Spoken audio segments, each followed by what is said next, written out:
guru kita, kepada guru kita bersama Bapak Ustadz Ade Permana. Pada beliau kami persilakan. Sallallahu Muhammad. Amin sekali.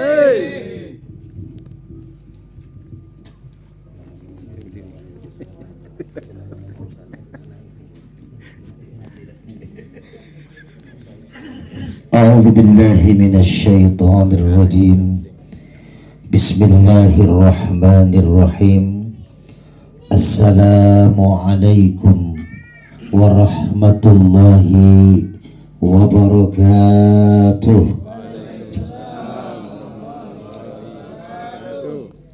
الحمد لله الحمد لله الذي قد أعطانا نعمة كثيرة وكبيرة لنا وهي نعمة الإيمان والإسلام. أشهد أن لا إله إلا الله وحده لا شريك له وأشهد أن محمدا عبده ورسوله لا نبي بعده. اللهم صل على سيدنا محمد وعلى آل سيدنا محمد كما صليت على إبراهيم وعلى آل إبراهيم في العالمين إنك حميد مجيد. Hadirin yang dirahmati Allah, sebelumnya yang saya hormati dan saya muliakan Sahibul Hajat Kang Bayu, yang mudah-mudahan dengan lahir cucu beliau yang bernama Muhammad Syakwile ya, Attaraza, putra dari Bapak Prastawi Prayoga dengan Ibu Irma Maulidia. Mudah-mudahan Ananda Muhammad Syakwili dijadikan anak yang soleh, anak yang bermanfaat, sehat lahir batinnya, menjadi anak yang berguna buat orang tuanya, buat agamanya, Allah dan Rasulnya. Yang saya hormati dan saya muliakan saudara saya, sahabat saya, Ustadz Sutrisno. Ada juga Kang Heri, juga Ustadz Ilham, Masya Allah. Selamat bertemu Ustadz, mudah-mudahan berkah. Kalau saya baru bertemu dengan Ustadz, kalau nggak ngasih hadiah kayaknya kurang enak, Ustadz. Kasih ya, kasih. Ini bukannya promo, bukannya apa, ini ngasih aja Ustadz, maaf ya. Gambarnya boleh dipilih, boleh jangan tidak dipilih gitu. Alhamdulillah, pada kesempatan malam ini kita dapat bertemu dan bersua. Kemarin saya subuh ngajar di Masjid Harjamukti di At-Taufik, lalu nyambung acara sampai ngobatin ke pesantren As-Salimiyah di Sawangan Depok sampai jam 11 malam. Kiainya sakit 1 minggu, harus dirawat tapi tidak mau dirawat, maunya diobatin, dipegang sama saya. Akhirnya saya berangkat ke Sawangan. Izin memperkenalkan diri, saya Ade Permana, saya Ketua Bidang Dakwah Forum Ulama dan Aktivis Islam Kota Depok. Jadi alhamdulillah bisa bersua. Tadi siang sampai sore saya di rumah Wakil Wali Kota Depok, diundang acara pernikahan anak beliau. Ya, tadi sore sampai duhur sampai asar. Ba'da asar langsung berangkat lagi ke Cakalele, Sukmajaya, mengobati satu keluarga sampai dengan Isya. Pada Isya berangkat lagi ke Jatijajar. Alhamdulillah bisa bertemu, bersilaturahim. Saya pernah ngisi di Karimatul Barokah Masjid ketika bulan puasa. Juga sebelum puasa saya mengisi di Masjid Baitur Rahman Jatijajar Blok D ya. Blok C ya. Oh sudah pindah ya. Sudah diangkat. Oh, saya ingat saya Blok D ya. Alhamdulillah berkah bisa bertemu. Kang Bayu ini sudah lama jadi saudara saya, cuma saya baru sempat nengok. Alhamdulillah dipertemukan Allah Dan alhamdulillah saya malam ini sebenarnya pada Isa ini bentrok ya. Yang satu acara saya tinggal demi di Kang Bayu.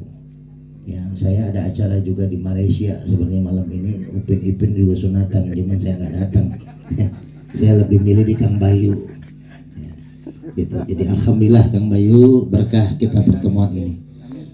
Maka bapak-bapak hadirin yang dirahmati Allah, kita tahu yang namanya kita orang tua pasti pengen punya anak yang soleh dan soleh. Pasti semua mau katanya dia preman, kalau ditanya pasti pengen punya anak yang soleh, nggak mau jadi seperti dirinya. Jangan sampai seperti ayah nak. Seorang ustadz kepengen anaknya jadi kiai. Jadi harus meningkat daripada orang tua. Itulah cintanya orang tua terhadap anak. Nah, maka di kesempatan malam ini yang sangat singkat dan di suasana yang alhamdulillah malah nggak hujan nih. Kemarin saya kehujanan itu di Sawangan, hujan gede. Kalau mau menjadikan anak yang soleh dan soleha, pengen punya anak soleh soleha, syaratnya kata Imam Al-Ghazali sederhana Pak, cukup dua. Cukup dua apa Pak? Hah? Dua anak, dua istri.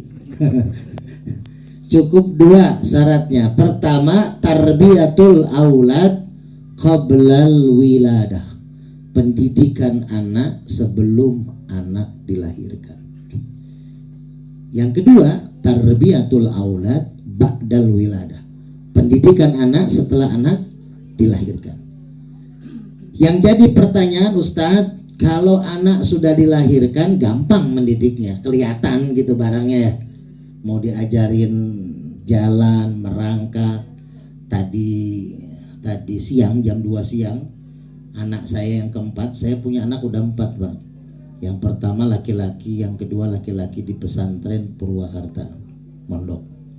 Yang ketiga perempuan kelas 5 SD naik kelas 6. Yang keempat masih 3 bulan, perempuan juga. Jadi saya sudah sepasang ya, anak lakinya 2, anak perempuannya 2, istri belum sepasang. Itu Pak, ini info aja gitu ya. Jadi kalau anak sudah pas sepasang, laki 2 perempuan 2, cuman istri belum sepasang Pak. Makanya bulan Ramadan saya kemana-mana bawa Aqua 212 itu Pak. Ya, saya sudah sepasang, tapi yang tengah-tengah 1, istri baru 1. Saya cari pabriknya yang Aqua 222 nggak ada. Saya mau nyari itu Ustaz. Biar tengahnya ada 2 seimbang kan gitu ya. Jangan diikutin Kang Bayu, cukup Kang Heri aja. Jadi tarbiyatul aulad qoblal wiladah, pendidikan anak sebelum anak dilahirkan. Bagaimana caranya Ustaz? Nah, saya contohkan yang namanya Pak di sini yang punya motor Honda, Pak angkat tangan Pak. Motor Honda, motornya mereknya Honda. Nah, termasuk saya Honda. Ada di sini Pak. Ada Pak. Kang Bayu Honda ya? Honda ya. Wah, ini dikit biasanya mayoritas Honda ya. Oh Yamaha. Semakin gara-gara Komeng kemarin ya. Masya Allah. Hadiah dari Komeng apa di sini? Tapi kalau kita mau merunut, Honda itu adalah, saya nggak dibayar sama Honda, walaupun saya Jumat yang lalu saya ngisi khotib Jumat di Masjid Astra Sunter. Itu ada 5 masjid di Astra Sunter, itu saya ngisi khotib Jumat di sana kemarin. Ya ada di YouTube saya, Guru Hikmah Official, ada jadwal kegiatan. Kenapa saya bahas ini? Bukan masalah saya dibayar oleh Honda, tapi kita akui bersama Honda itu perusahaan terbesar di dunia. Ya sekarang sudah banyak lah yang menyaingi, tapi dulu kita tahun 80 90 siapa orang yang nggak mau punya motor Honda Astrea gitu ya. Bapak saya almarhum dulu motornya pegawai negeri di Tanjung Priok. Saya ini asli Tanjung Priok Pak, baru 7 tahun mau jalan 8 tahun pindah ke Cimanggis Depok. Bapak saya di Priok dulu PNS pakai Honda Astrea Grand itu ya. Wah itu mesinnya Pak, semua mengakui mesin Honda itu. Honda Win Pak, Honda Win tuh ya. Saya dulu di Purwakarta, saya megang Bajis Kabupaten Purwakarta 1 tahun. Karena saya kebetulan orang tua saya Rois Syuriah PWNU Jawa Barat Kiai Abun Bunyamin, pimpinan Pondok Pesantren Al Muhajirin. Saat Saya ditarik sama Kiai Abun ke Purwakarta memegang bajis, saya dikasih motor dinas Honda Win. Masya Allah enaknya Pak, mesinnya luar biasa. Cuman anak muda malu Ustaz, anak muda pasti malu. Padahal tuh kalau kita punya istri 2, anak 3 muat tuh Pak, muat itu panjang itu Honda Win. Ya cuman ringsek karena berantem di atas motor Ustaz. Nah Honda kenapa hebat? Dulunya yang punya namanya Honda nih. Honda dulu tuh di Jepang, dia tuh tukang bengkel, anak buah bengkel. Orang nggak punya.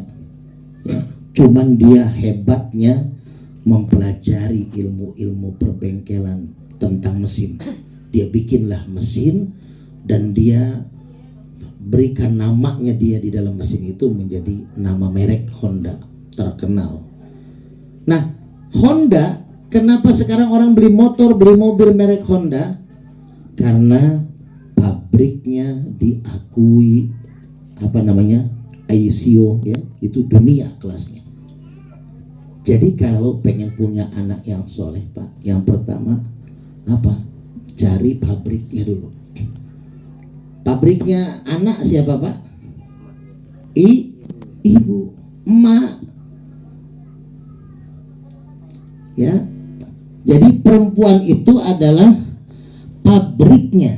Jadi kalau bapak punya anak laki, pengen punya cucu soleh-soleha, cariin mantu buat anak bapak, anak yang soleha. Kalau bapak punya anak perempuan, lalu anak perempuan bapak nanti mau menikah, ya pengen dapat yang soleh, maka anak perempuan bapak didik menjadi anak yang soleha, maka akan punya nanti cucu anak yang soleh. Ini tapi saya baca auranya ini anak yang soleh karena kakeknya soleh. Ya. bukan itu ya. Maksudnya kakeknya soleh itu apa? Coba beliau tuh kelilingnya orang yang lapar dikasih makan, coba. Gimana nggak Bang? Baik. Udah dikasih somai, dikasih bumbunya juga. Jadi luar biasa orang baik ya. Ya bukan berarti yang mangkal kayak ngakhiri nggak baik, enggak. Jadi ada masa-masanya nih, dua-duanya soalnya sama-sama usahawan tapi beda merek, satu diam satu keliling. Semua pasti ada hikmahnya. Nah, maka saya kembali nih Pak, kalau pengen punya anak soleh-soleha, cari pabriknya dulu. Kata Rasulullah, kalian sahabatku kalau punya anak perempuan 3, lalu kalian bisa didik anak perempuan kalian jadi anak yang soleha. Lalu setelah dididik dicarikan jodoh yang soleh, setelah itu jadi istri yang solehah buat suaminya, maka ganjaran bagi orang tua yang mendidik anak perempuan 3 orang itu adalah surga. Tuh, Pak. Jadi Bapak mau banyak hilapnya, banyak salahnya masih diampuni oleh Allah, ditempatkan di surga kalau punya anak 3 perempuan dan bisa dididik menjadi wanita solehah buat suaminya, nurut sama suaminya. Kan ada kisah dulu Pak, seorang wanita solehah, suaminya berangkat perang, dicolek nih istrinya, mah saya mau perang dulu sama Rasulullah, selama saya belum pulang jangan keluar rumah, kata suaminya. Pergi tuh suaminya ikut perang sama Rasulullah. Nah besok harinya datang keluarga si perempuan, si istrinya ini datang memberitahukan ayahnya sedang sakit. Ayahnya pengen ditengok. Si anak perempuannya ini, si istrinya sahabat Nabi ini yang berperang, menangis pengen nengok bapaknya yang sakit, tapi ingat pesan suaminya nggak boleh keluar rumah sebelum pulang. Ya, kalau sekarang mah enaknya tinggal video call kan, Pak perangnya udah kelar belum? Belum. Ini mau ke rumah papi dulu ya kan gitu ya. Nah dulu nggak ada WA. Ya. Bahkan sekarang ada WA aja, kita pulang kaget deh, mana istri, telepon memanggil, nggak aktif, baru dibeliin paket kemarin, bertanya-tanya suaminya tuh kan, tuh mana, nah itu. Nah ya, akhirnya apa yang terjadi? Nggak berangkat nengokin orang tuanya. Besoknya datang lagi utusan keluarganya, bapak kamu sakit keras, pengen ketemu ayolah tengokin. Takutnya nggak ada umur gitu, kata keluarga si perempuan. Dia menangis, salam doa terbaik dari Ananda buat ayah. Saya belum bisa nengokin, suami saya belum pulang. Pergi lagi keluarganya si perempuan, besok harinya datang. Kamu mau gak mau hari ini pulang. Ayahmu sudah meninggal, mau dimakamkan. Terakhir kali kamu sebagai anak, tengok wajah orang tuamu, tengok wajah ayahmu, kata si keluarga si perempuan. Dia hanya meneteskan air mata, menangis dengan isakan. Lalu dia bilang, suami saya pesan begitu, jangan keluar rumah sebelum suami pulang. Udah pulang tuh utusan keluarga ini. Setelah sahabat pulang dengan Rasulullah dari perang, si pihak keluarga istri mengadukan kepada Rasulullah ada seorang anak perempuan yang durhaka terhadap bapaknya. Kata Rasulullah, gimana ceritanya? Begini Rasul, diceritain lah. 1 hari, 2 hari, 3 hari minta ditengok sampai meninggal, nggak mau datang. Dipanggil sama Rasulullah, panggil dua-duanya suami istri. Kata Rasul, kamu katanya durhaka sama bapak kamu. Kenapa ya Rasul? Kamu tidak mau menengok bapak kamu sakit sampai matinya. Diceritain lah, ya Rasul, saya ada amanah dari suami, jangan keluar rumah kalau suami belum pulang. Kata Rasulullah, bapakmu diampuni dosanya sama Allah dan ditempatkan di surga Allah karena punya anak kamu yang taat kepada suami. Ada yang begitu sekarang Pak, istri kita? Ada? Bapak punya begitu istri di rumah? Tuker Pak. Ngelayap mulu tuh kata Ustadznya kan, curhat tuh. Padahal sama saya juga begitu. Kita pulang nggak tahu kemana, nanya anak kemana nggak tahu. Mama tadi bilangnya pergi sebentar, 2 jam Pak, kan gitu. Nah inilah ya, makanya ini yang harus kita renungkan. Kalau pengen punya anak soleh-soleh, bibitnya dulu, cari wanitanya yang soleh. Bagaimana menciptakan wanita soleh? Dididik sama orang tua, dididik sama suami. Saya adalah seorang ustadz, bilang sama saya, Ustadz, saya pengen punya istri kayak istri Ustadz. Lah kenapa? Istri saya cuma 1. Enggak, istri Ustadz mah orang yang nurut, nggak pula keluar rumah. Ya, ada tamu yang berobat juga. Ya, ibarat kata jam 1 malam saya buka pengobatan kalau dari rumah yang bisa sampai subuh. Kadang Ustadz datang dari kota Depok. Ya, kadang Brimob juga berobat. Itu konsultasi, kadang istri bikinin kopi jam 1 malam gitu. Nah, saya bilang sebenarnya seorang suami itu kelihatan ya depan nurut ya. Kan kita kalau ngelihat ladang orang kan lebih baik katanya. Kalau kita ngelihat rumput orang kelihatan lebih hijau gitu. Belum tentu Pak. Mungkin Ustadz Sutrisno ngelihat istri saya kayaknya enak kalau punya istri kayak Ustadz Adi. Tapi mungkin saya melihat lebih enakan punya istri kayak Ustadz Sutrisno.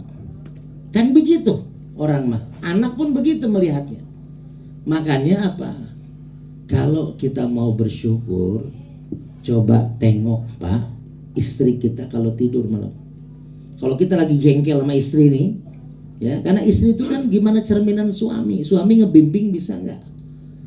Ya, jadi jangan nyalahin istri doang. Kita juga laki-laki tengok Pak kalau tidur. Kalau kita punya marah, kita punya kesel sama istri. Saya sering lihat istri saya pas lagi tidur Pak. Coba lihat bagaimana lelahnya dia mengurus anak-anak kita Pak. Lelahnya mengurus masakan buat makan kita seharian. Mengurus baju kita dicuci, dijemur, disetrika. Mengurus anak. Bayangkan. Coba lelahnya lihat Pak. Jangan lihat di belahan bibirnya yang netes Pak. Jangan, itu malah ilfil nanti kita. Lagi kita mau kasihan, istri ngiler Pak. Udah hilang tuh ya. Jadi lihat lelahnya Pak seorang perempuan. Tapi walaupun dia baru tidur lelah, coba mah bikinin kopi, langsung bangun Pak. Langsung bangun, buang air kecil, balik lagi tidur. Ya nggak bikinin kopi, nggak, capek. Bikin sendiri. Itu Pak. Jadi rasa syukur kita kepada istri. Ada nih cerita Pak buat kita merenung ya. Yang sederhana aja lah. Seorang suami istri petani suaminya petani nih. Ini petani kan tiap hari ke ladang, ke sawah. Istrinya bawaan makanan bekal timbel, nasi hangat itu Pak ya, nah, pakai daun pisang, ikan asin, sambal terasi. Wah, enak banget Pak ya. Ada nggak Kang Bayu? Oh, ada katanya. Nanti dibagiin ya. Itu luar biasa Pak. Makan di saung itu. Yang bikin nikmat makan tuh Pak, saya tanya, menu makanannya apa suasananya Pak? Coba saya mau tanya, suasana apa menunya? Suasana ya. Jadi suasana di perkampungan enak, damai. Walaupun kita makan angin enak Pak ya. Jadi Pak, saya di pesantren Subang tahun 90-an, saya di pesantren Darussalam Kasomalang Subang. Itu saya tuh dikasih jajan 30.000 sebulan Pak. Jajan itu plus lauk. Jadi 1.000 sehari, ya, sebulan 30.000. Itu nanti di pesantren dikasih nasi, kita makan mau 2 kali, mau 3 kali, nasinya dikasih, lauknya beli. Itu Pak, yang biasanya kalau yang hemat mah bisa, tapi jarang santri yang bisa sampai tanggal 30 masih pegang duit. Rata-rata tanggal 15 sudah habis, tanggal 17 sudah habis. Akhirnya sisa harinya sampai nunggu orang tua ngirim, yaitu kita makan cuma dikasih garam. Cuma dikasih garam Pak, gratis kalau garam mah. Jadi saya tuh makan tapi nikmat Pak di pesantren mah. Ini nasi putih dikasih garam, di balik nasinya ada sate ayam, dendeng, ikan mas. Enak Pak, cobain deh. Kan gitu kalau kondangan ya. Ngambil nasi di pinggir, lauk, nanti tutupin pakai nasi, tutupin pakai kerupuk. Ada yang kita ada. Sekarang ada CCTV Pak, ketahuan ya. Kayak di wakil wali kota di rumah pasti ada CCTV itu kan. Pas buka amplop, Ustadz Ade cuma ngasih cepet. Pas melihat, waduh itu satenya 10 tusuk. CCTV. Nah itu malu dah. Ya. Tapi saya tadi bagi-bagi minyak kepada tamunya Pak Imam, kepada keluarga Pak Imam, minyak Al-Hikmah. Walaupun pakai foto beliau juga. Nah, ini Pak, si suami berladang, istrinya bawa makanan, makan bareng tuh siang. Setelah itu pulanglah suami istri itu kalau siang tuh kan mau sholat zuhur. Hujan Pak, kayak kemarin tuh seharian hujan tuh saya ke Sawangan. Hujan, si suami memayungi istri ketika mau pulang di lewat sawah itu. Kan ada jalan setapak tuh sawahnya. Di pinggirnya tuh ada jalanan motor mobil juga tuh, tapi jalanannya berbatuan kan. Nah, jalan nih suami istri nih mau pulang. Suami mayungin istrinya, istri bawa rantang bekas makan suaminya. Tiba-tiba ada motor lewat Pak. Ini kan suaminya nama istri mau pulang nih, ngelewatin sawah. Ya, nah di samping sawah ini ada jalanan. Jalan yang ya banyak batu-batu. Ada motor lewat. Kata istrinya apa? Ayah, kalau kita punya motor enaknya ya. Walaupun hujan nggak bakal kuyup sampai rumah. Kita walaupun pakai payung karena jalan hujan angin tetap aja sampai rumah kuyup. Kata istrinya. Itu yang bawa motor lagi bawa motor karena nggak bisa ngebut, pelan-pelan, orang namanya batu-batuan kan, disalip sama mobil Kijang tahun 60. Si pembawa motor itu bergumam di hatinya, ya Allah, kalau sekiranya saya punya mobil, walaupun mobil tua, mobil Kijang, wah pasti nyaman gak kehujanan. Saya pakai motor tapi tetap aja kehujanan. Kata yang bawa motor. Yang lagi bawa mobil Kijang Pak, mobil tahun tua, disalip sama mobil Mercy terbaru Pak. Disalip mobil Mercy terbaru. Si mobil Kijang ini bilang, ya Allah, kalau punya mobil bagus begitu keluaran terbaru, pasti nggak bakal sakit pinggang, saraf kejepitnya nggak bakal terasa, kata sih. Karena kan di jalanan begitu kan butuk kan. Nah kalau mobil Mercy mah enak Pak. Jadi kayak diurut gitu, kayak diayun gitu. Jalanan batu juga Pak ya, kan gitu. Tahu Pak apa yang terjadi? Yang bawa mobil Mercy, dia meneteskan air mata melihat suami istri yang berjalan di sawah berdua, jalan kaki pakai payung. Kata yang bawa Mercy, ya Allah, sungguh indah pemandangan di sawah suami istri. Hujan gerimis, suami memayungi istrinya, istri membawa bekal makanan bekas makan suaminya. Saya nih kaya, saya punya jabatan, saya punya harta, mobil saya Mercy, tapi saya udah berbulan-bulan gak ketemu anak istri karena kesibukan pekerjaan. Ada yang gitu Pak? Ada di sini yang belayar nggak? Belayar dari istri pertama ke istri kedua gitu nggak ada? Coba Pak, orang-orang yang berlayar setahun 2 tahun baru pulang, ya. Ada yang kontraknya udahlah perpanjangannya biar ngumpulin duit, pulang sayang bawa duit 10 tahun, pulang dipanggil om sama anaknya. Ada yang begitu karena nggak kenal. Ini perjuangan Pak. Jadi saya tanya nih dari kisah tadi nih yang di sawah ini, kira-kira yang bersyukur yang mana Pak? Petani, tukang motor, yang punya kijang, apa yang punya Mercy? Siapa yang bersyukur Pak? Hah? Nggak ada yang bersyukur satupun. Si petani lebih bilang yang punya motor bersyukur. Syukur kalau saya punya motor, kan gitu. Jadi manusia itu intinya nggak ada pernah syukurnya. Kita nih dikasih motor, ngelihat tetangga kita, teman kita pakai motor NMAX yang baru, kita masih motor Satria. Di hati gumam, ya Allah enak tuh motor NMAX.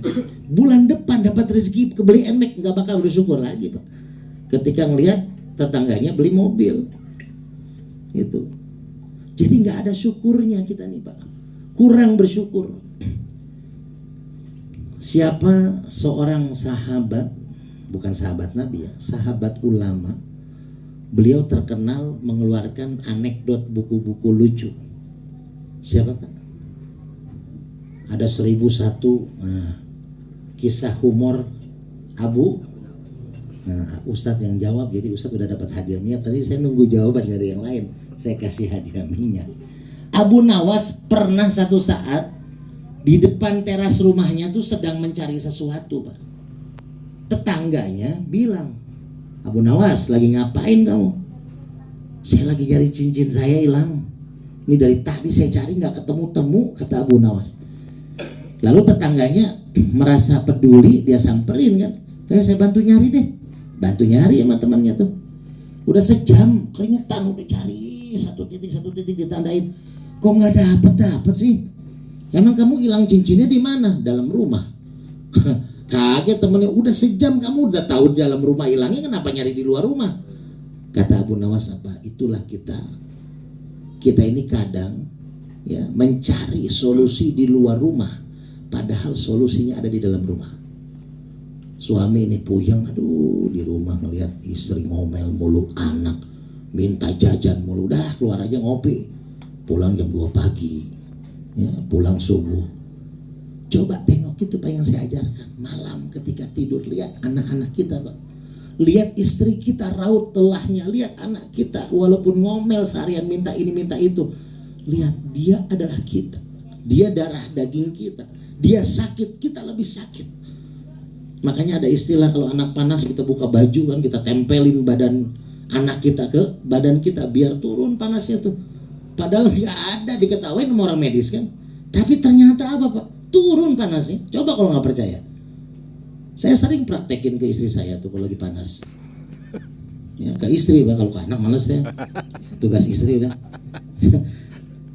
Itu Pak. Kenapa? Karena memang itu sugesti.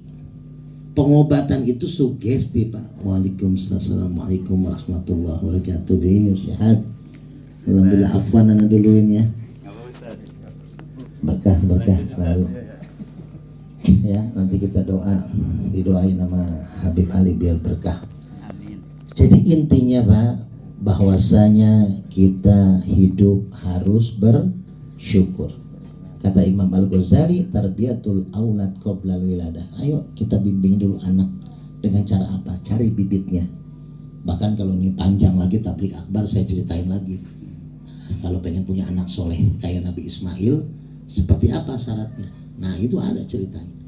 Ya nanti di channel YouTube saya tinggal ditonton. Yang kedua, tarbiyatul aulad ba'dal wiladah. Setelah anak lahir kita didik. Ini salah satunya mendidik anak yang setelah lahir.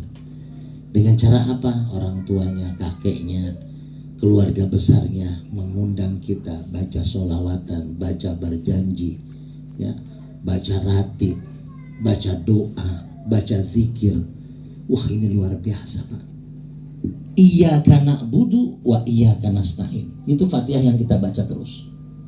Apa artinya? Apa maksudnya? Kalau pengen minta sesuatu sama Allah, ibadah dulu. Nah, ini kita udah ibadah nih. Udah ngaji, udah zikir, udah ratib, udah yasin, segala macam. Tinggal minta. Bahkan kalaupun kita sudah ibadah, kita nggak minta, Allah kasih. Coba Pak, tengoklah, kita pernah nggak minta hidung yang bisa menghirup, minta mata yang bisa melihat, minta mulut yang bisa bicara, minta tangan yang bisa megang, minta kaki yang bisa jalan? Nggak pernah minta, dikasih sama Allah. Yang nggak kita minta aja Allah kasih, apalagi yang kita minta. Ustadz, saya minta mulu tapi nggak dikasih sama Allah. Mungkin caranya salah. Ya, gimana caranya agar benar? Nanti kalau saya diundang lagi, ya, kebanyakan materinya. Ya, gitu Ustaz, trik penceramah ya.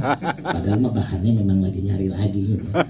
Ya Bapak Ibu, alhamdulillah ya, kita semua dipertemukan oleh Allah dengan silaturahmi.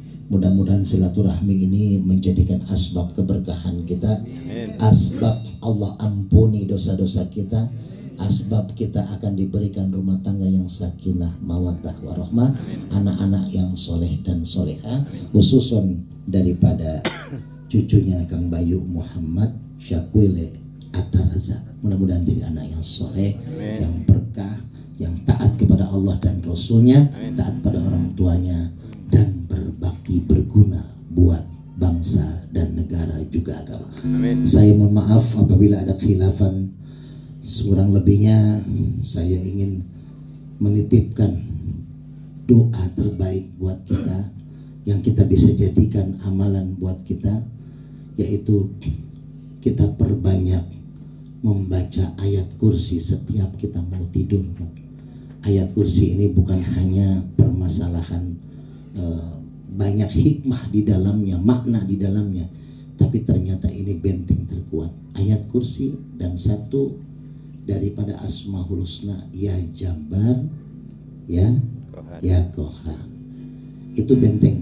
Kalau kita pengen rumah tangga ini lagi ribut, lagi apa, terus tiba-tiba kok istri nggak ada masalah, nggak ada apa, tiba-tiba ribut, kita baca itu Pak, buat benteng, ya Jabbar, ya Qahar, ya Jabbar.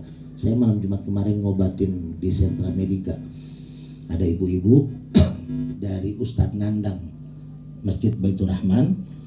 Dia dapat dikasih nomor saya. Ibu-ibu tuh katanya stroke, masuk rumah sakit Sentra Medika. Saya lihat ternyata dokternya juga mengecek nggak ada penyakitnya. Itu selama berhari-hari matanya mendelik. Saya syariatin, alhamdulillah dia manggil saya, si ibunya tuh langsung. Ya, ternyata memang ada di rumah itu sesuatu yang masuk ke dalam si ibu ini.